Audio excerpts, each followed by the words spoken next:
Obviously, one of the big takeaways from the Oklahoma State game is how well Arianna played. I know she's done a lot for you defensively, probably does a lot of good things for you, but to erupt offensively like that, what does it mean for her and for your team? Yeah, I think first of all for her, everyone needs something good to happen. We all, when you work hard, you try and do everything right, and it's not maybe going exactly the way you want it to go. When you have that moment or that kind of game where it impacts your teammates the way it does, that's a great feeling for her. She's a great teammate. And I think the other thing is as a player, you don't want to be, even though it's early in her career, you don't want to be defined as I'm a defensive specialist or whatever. And I think the lineup we went with in the fourth quarter with her and Emily together was really important, and that game was the right matchup for us. But, and I think the last thing I would say with AJ is, I don't know if there's anyone on our team who loves Iowa State like she does. I mean, literally, the kid's got Iowa State in her blood, literally. And so I think, when you have those kind of moments, it probably means a little bit more than maybe it does to some others. So it was obviously a great moment for her and us. And we talk every year at some point the Floyd standings are mentioned, and you get one on the road. Now you got to defend home. With such a young team, how much more can Hilton help them through tough moments, which inevitably come, experienced team or inexperienced? No, Kansas team coming in that is right. good. Yeah. No, I do think there's probably anything you can find to maybe be a little more settled is probably a good thing. And, coming back home and obviously, the thing that we've talked a lot about is whether you play at home or on the road, you have to do certain things to get ready to play. And our team really has been pretty good about that. And our young players, and I said it after the game, I think everyone in the building who was rooting for us was panicking except for the freshmen. They seem to be the most calm at times. So, I do think our players are excited about coming home. And we talk about it all the time. You only get so many opportunities to play here, and we only have 9 more. And it's going to go really, really fast. And not embracing that and not understanding that is something that we just can't do, and I don't think they will do it. Yeah, Coach, we were, as with Rob, driving home from Memphis, but we were listening to you say that about your freshmen, how poised they are. Can you describe the difference of that in teams that you've seen in the past, or are there any teams that come to mind that are similar to that poise? No, I really can't. And I think the uniqueness of it is, you're 3 of them are playing for sure almost all the time. Sometimes it's 4, sometimes it's 5. And I guess I would steal what I heard when I heard Kyle Shanahan say about Brock Purdy. He walks the line between cocky and confident. That's some of our freshmen. I really think that's accurate. I mean, they believe in themselves. They believe they can make plays. They believe in what they can do. And even though they haven't done it a lot, and obviously we made some mistakes, that they look like freshmen a little bit, and that's going to happen. It's not going away tomorrow.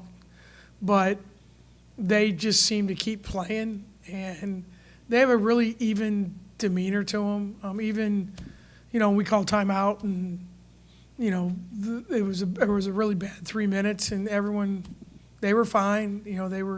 They talked to one another. They're not afraid to engage one another. They don't just sit there and put their head down, and which is good. I think it's nice to see them be an active participant in the game, not just when it's going good. So that was fun to see.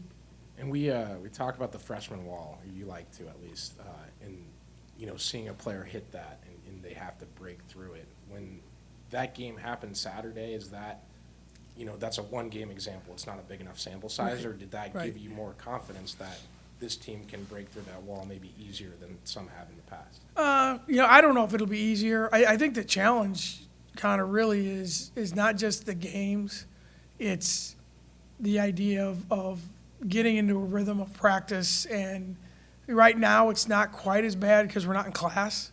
I think you don't really find that wall, or that's, you know, what I would term is when they get into the second semester. It's one of the uniqueness of our sport is we compete both semesters. You know, everyone works out both semesters. I mean, we have games, important games, both semesters.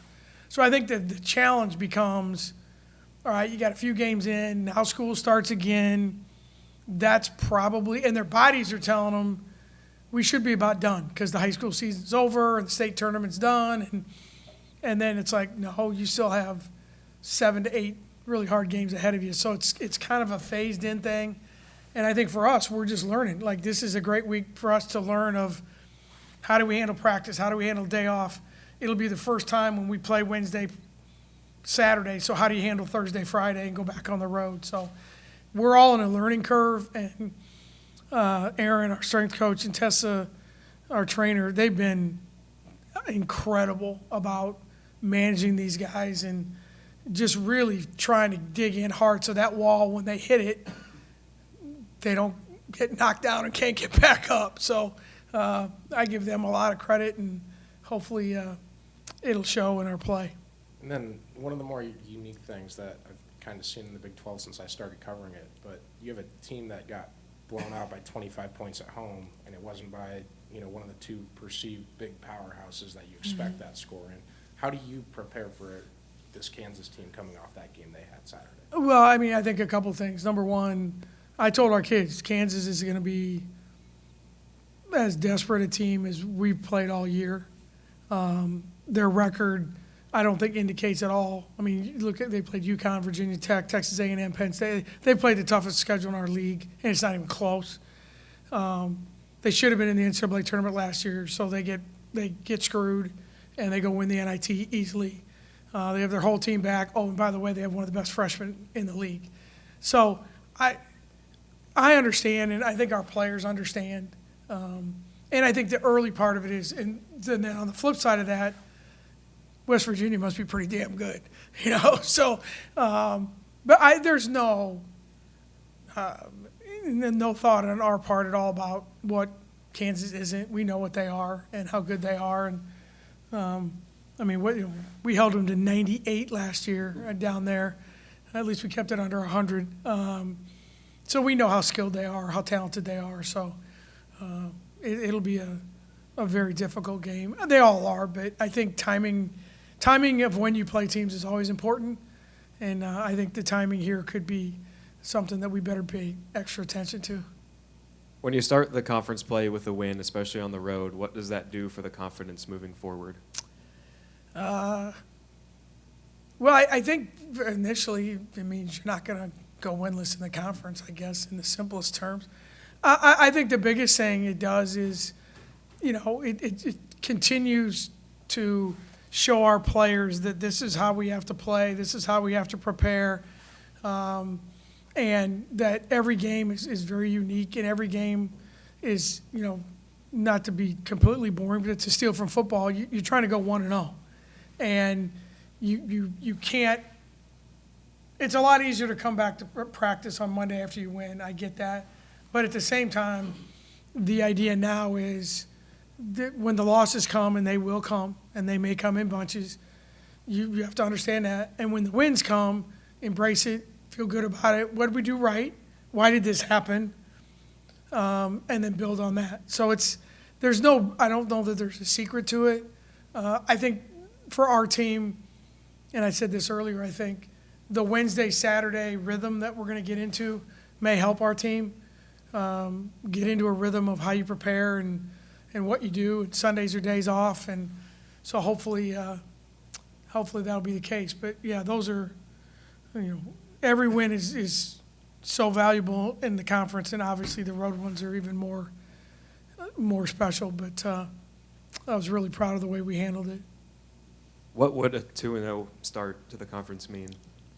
You know, I think the biggest thing for me is when you look at what I try and tell our players is, don't get too consumed by your record.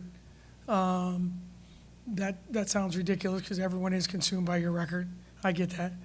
But I think the challenge is, like Saturday, there were whatever number of games. There's 6 wins and 6 losses. So every time you win a game, you separate from someone, not just Kansas. And I think for us, because Kansas is one of the teams we play twice, you don't want to feel like you have to go to KU to get a split. And, that was something we've always thought a lot about here is who can you sweep, don't get swept. And like last year, we had, I think, 2 sweeps and everything else was a split. And you end up the number 3 seed in the league. Now, obviously, the schedule's different. I get it. But I think the biggest thing is if you win, you're 2-0. There's probably a few teams that are 0-2 or 1-1. So you're always gaining on someone when you do something well. So hopefully, in the microcosm of that, that's what we're trying to do. I asked Arianna about this, but it feels like Addie and Audie have established themselves as forces already as freshmen, and everyone else, though, has still popped at times in that freshman class. What does that say about that group that, A, everyone seems to understand their role, but also when their time comes, the key moments, you're seeing something from each one of them at times at least? No, I think that's a great question, and I think you don't want to, we're not hanging banners for them yet. But I think a couple things. Number one, they're very skilled. They've been very well coached, and they were raised the right way. They have a great appreciation for being a great teammate playing here. But I think that they really, even when we make mistakes, we've had really good freshmen that I think, and I don't think scared is the right word, just weren't ready for the moment. The mistakes these young guys make, they're not afraid of the moment. They're playing against somebody who's really good and fast and strong and quick, and they didn't, no offense, but AJ didn't see that against Des Moines North last year, or whoever she played. But they're just not, and they're very, and I do think, boring, it's probably not exactly what you want. I do think their connection as 5 is huge. I think that, I really do think that's big for them because they have that support system that's been grooming and growing and blooming way before they showed up on campus. And I do think that's been a factor for all 5 of them. And I just hope that continues. We've talked a lot about Arianna as the player, but what can you say about her as a person? We don't have enough time for that. She's one of the best people from one of the best families I've ever been around. Kid's never had a bee in her life. I'll put it to you this way. When we started to recruit her and I went to Roosevelt to watch her play, every single person said something to me about her that everyone, and not one of it was about basketball. And she's a kid that could have transferred to, a suburban school and done the thing that everyone else does. No, she wants a legacy at Roosevelt. She reminds me of Meredith Burkhall. It's that kind of kid that impacts everyone she meets. The pictures, the people that she's interacted with are just, they feel so much better after being around AJ. She just has that ability to, and it doesn't matter who you are. Whether it's a little kid, a special needs person, a senior, whatever, she's always been the same since I've known her. And again, I do think for us the blessing is, luckily her mom and dad grew up fanatical, crazy Cyclone fans. And her dad played for Coach McCarney, so he learned what this place is about from the greatest of all time, in my opinion. So that kid's been pumped that, Kendall played here, and, hopefully Braylon will throw the shot and the javelin for our track team someday. He's a monster. So I don't know. It's why you coach. Let's be honest. This is why I do what I do, to be around people like that every single day, and people that really impact the success of others and celebrate the success of others. And she's handled everything so well, and being a local Des Moines area kid just adds to what she's all about. Did you expect a game like that over the weekend to eventually happen this year? For her? Yeah. Yeah, oh yeah. I joked with her that I can't let Billy come to any more games. He wasn't at the game Saturday, and she played out of her mind. So I don't know that I expected offensively, the things that she did, but there's no. I guess the biggest thing I would say is there's no fear in any of us now that she's in the game when it matters. And, you're not pulling her out to put someone else in. She took some tough shots. She made them. She defended. Like I said, to have her in the game with Emily, that game was really a good combination, that game. That won't happen very often, but it did. So I'm not surprised. She hadn't shot it great, but, she can. But it was and again, it speaks to her, like afterwards, it was about the team won, it was my night. It wasn't anything beyond that. She's smart enough to know that, and she's watched enough sporting events to know that as well.